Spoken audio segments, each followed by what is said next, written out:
you being with me, viewers. Now, Union Minister Sukanta Majumdar has said that some incidents of violence reported after the BJP's victory in West Bengal are not acceptable to the party and have been strongly condemned.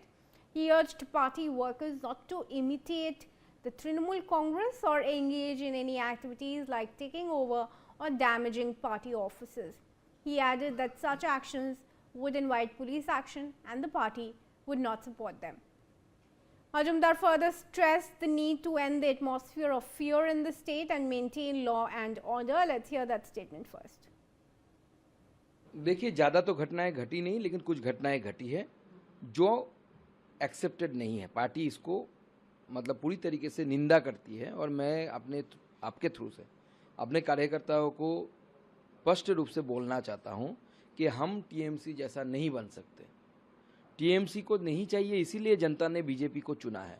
इसलिए कहीं पे जाकर TMC का party office अपने कब्जे में ले लेना, टीएमसी के पार्टी ऑफिस को जला देना, इस तरीके की एक्टिविटी में शामिल ना हो। अगर शामिल होंगे तो पुलिस आपके खिलाफ कार्रवाई करेंगी और हम नहीं बचाएंगे। आदरणीय मोदी जी का जो निर्देश है उसको हमें पालन करना है। भय आउट, भरोसा इन।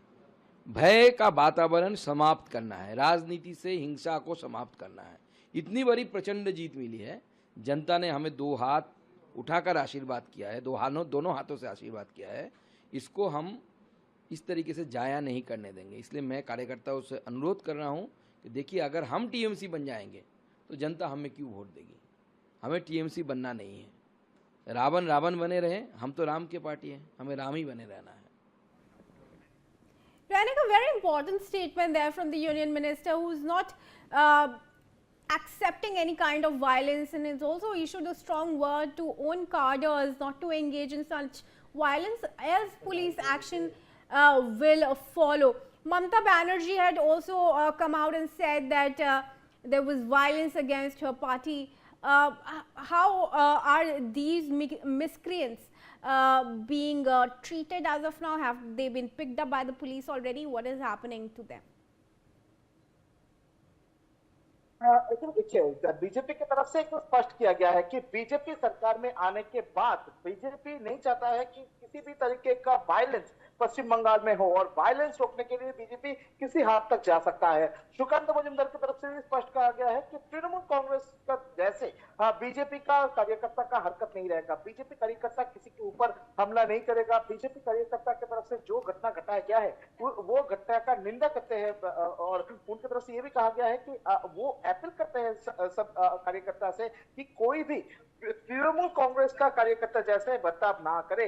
अगर कोई करेंगे तो उनके खिलाफ में सख्त सख्त कार्रवाई किया जाएगा, चाहे तो पुलिस एक्शन भी हो सकता है। यानी नो टॉलरेंस जो नीति वो अभी बीजेपी की तरफ से अपनाया जा रहा है कि वायलेंस के ऊपर नो टॉलरेंस नीति जो है वो बीजेपी की तरफ से अपनाया जा रहा है। पहले दिन ही यानी कल चुनाव जीता है और आज ही बीजेपी की तरफ से तो स्पष्ट कर दिया गया है कि इस नया बंगाल में अभी कोई वायलेंस नहीं होगा, और उस पे अगर कोई बीजेपी कार्यकर्ता शामिल हो तो उनके खिलाफ में चाहे तो पुलिस एक्शन भी बीजेपी की तरफ से लिया जा सकता है और उनको पार्टी से भी बहिष्कार किया जा सकता है। यानी एकदम पहले दिन से सख्त जो नीति वो बीजेपी की तरफ से अपनाया जा रहा है। जी रैनिक, बने रहे एक बार फिर हमारे साथ। Viewers, now statements are coming in from leaders across the states. Haryana Chief Minister Nayab